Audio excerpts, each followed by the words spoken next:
Cinderella. Read the story along with me and find out what happens. You will know when it's time to turn the page when you hear this sound.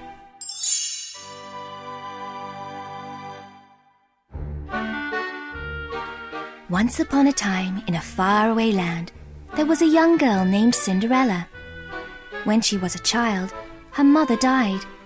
Her father found a new wife who had 2 daughters the same age as Cinderella. But after Cinderella's father died, the stepmother was very cold and cruel to Cinderella. The kind girl was forced to work as a servant in her own house. Still, Cinderella was always cheerful. Sure that one day her dreams of happiness would come true, she started each day with a song. Cinderella was always busy cooking, cleaning, and serving her stepmother, Lady Tremaine, and her stepsisters, Drizella and Anastasia. One day, while Cinderella was doing her chores, she heard a knock at the door. "Open in the name of the king!" a man shouted. It was the king's messenger. He handed Cinderella a letter. The stepmother was giving Anastasia and Drizella music lessons. Cinderella knocked at the door. "I warned you never to interrupt," barked Lady Tremaine. Then Cinderella showed her the letter. It was an invitation to a royal ball for the prince. "By royal command, every eligible maiden is to attend," the stepmother read. "That means I can go!" Cinderella cried happily. "You?" Anastasia shrieked. "I see no reason why you can't go to the ball," the stepmother said in a silky voice. "If you get all your work done, and if you can find something suitable to wear." "Oh, I will," promised Cinderella, hurrying away. "Do you realize what you just said?" a horrified Drizella asked her mother. But Lady Tremaine had a plan. "Of course. I said if," answered the evil woman. "Oh, if," Drizella repeated. Anastasia giggled. Cinderella went up to her room in the attic and found an old dress in a trunk. "It was my mother's," she told her animal friends as she twirled around. "It's a little old-fashioned," admitted Cinderella, "but I can fix that." She took out a book and found a picture of another dress. She had just started making plans when she heard a shrill cry, "Cinderella!" "Oh, my dress will just have to wait," she said patiently. "I'm coming," she called as she headed down the stairs. "Now let me see," Cinderella's stepmother said. "There's the large carpet in the main hall. Clean it. Oh, yes, and the tapestries and the draperies." "But I just finished," Cinderella said. "Do them again," ordered the cruel woman. The stepmother planned to keep Cinderella so busy that she would never have time to work on a dress for the ball. The plan worked. Lady Tremaine and her 2 daughters kept Cinderella so busy that the sweet girl didn't have a moment to work on her dress. "Poor Cinderella," a mouse named Jack said to his new friend Gus. "Work, work, work. She'll never get her dress done." "Hey, we can do it!" exclaimed one of the mice. "We can fix the dress for Cinderella!" All the animals thought it was a wonderful idea. Jack and Gus scurried to find some new trimmings for the dress. Anastasia and Drizella were throwing things away. "I wouldn't be caught dead in that sash," Anastasia said, while Drizella kicked aside her old beads. So the 2 mice scooped up the discarded items. Jack and Gus had to sneak past Lucifer the cat. It wasn't easy, but they did it. The other mice were proud of Jack and Gus. All of the animals began to work on Cinderella's dress. The mice and the birds measured and cut and sewed. They all sang as they worked.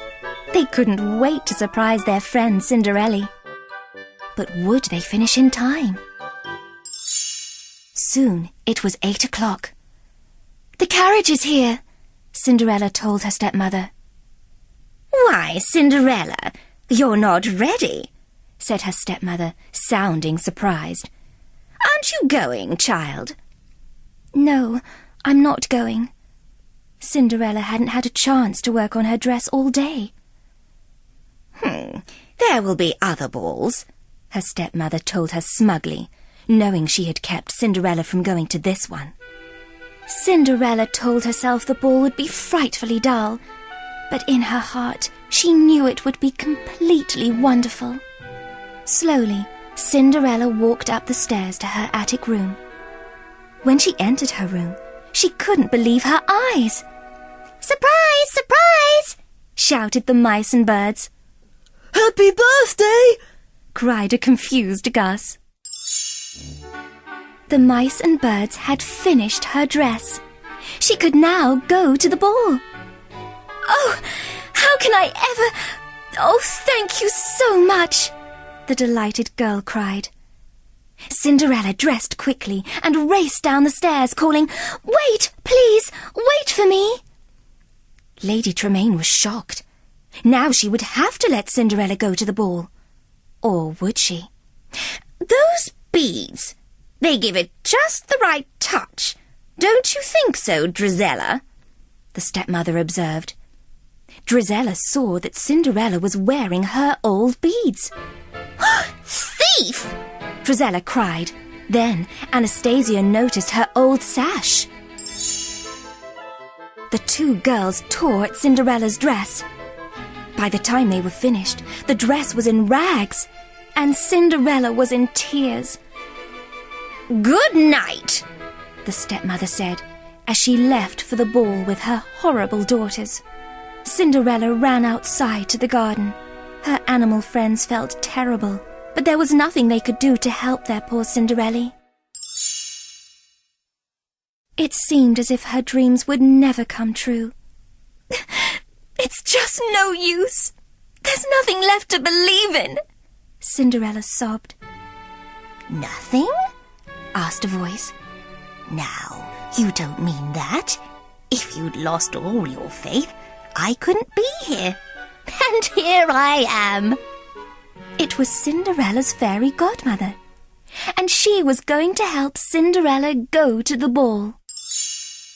With a wave of her wand and a few magic words, a pumpkin became an elegant coach.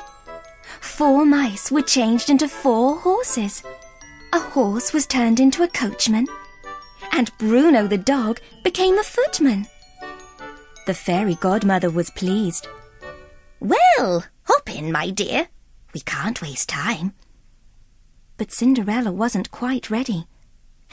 "Don't you think my dress—" she began. The fairy godmother looked at Cinderella. "Oh, goodness! You can't go to the ball in that." She waved her wand one last time, and Cinderella was wearing a beautiful ball gown. Cinderella loved her dress. And look! Glass slippers! Why, it's like a dream, a beautiful dream come true. Then the fairy godmother told her that, like all dreams, this one would end. The spell would be broken at midnight. Cinderella was very happy as she rode to the ball. But at the castle, the king was not so happy. His son, the prince, hadn't fallen in love yet. The Grand Duke told the king that falling in love at the ball would be like a fairy tale, and it would never happen. Just then, Cinderella arrived at the ball. When the prince saw her, he asked her to dance. The king and the Grand Duke were amazed as they watched the couple dance. It looked as if the prince was falling in love with Cinderella. Drizella and Anastasia were very jealous of the new girl. Their mother thought there was something familiar about her, though. Cinderella didn't notice them. She didn't know that the handsome man she was dancing with was the prince. But she did know she was falling in love. The couple went for a walk. They laughed and talked. Time seemed to fly by. And all too soon, Cinderella noticed it was almost midnight. "I have to go," she apologized, and she hurried away. The prince didn't even know her name. "Wait!" he called. But Cinderella couldn't wait. As she rushed down the steps of the castle, she lost one of her glass slippers. Still, she didn't stop. The prince told the Grand Duke he would marry the maiden whose foot fit the slipper. She was the girl of his dreams. Meanwhile, Cinderella was sitting by the side of the road. Everything had been changed back. But Cinderella still had a glass slipper and memories of a magical night. It wasn't long before everyone knew the prince was looking for his mystery maiden.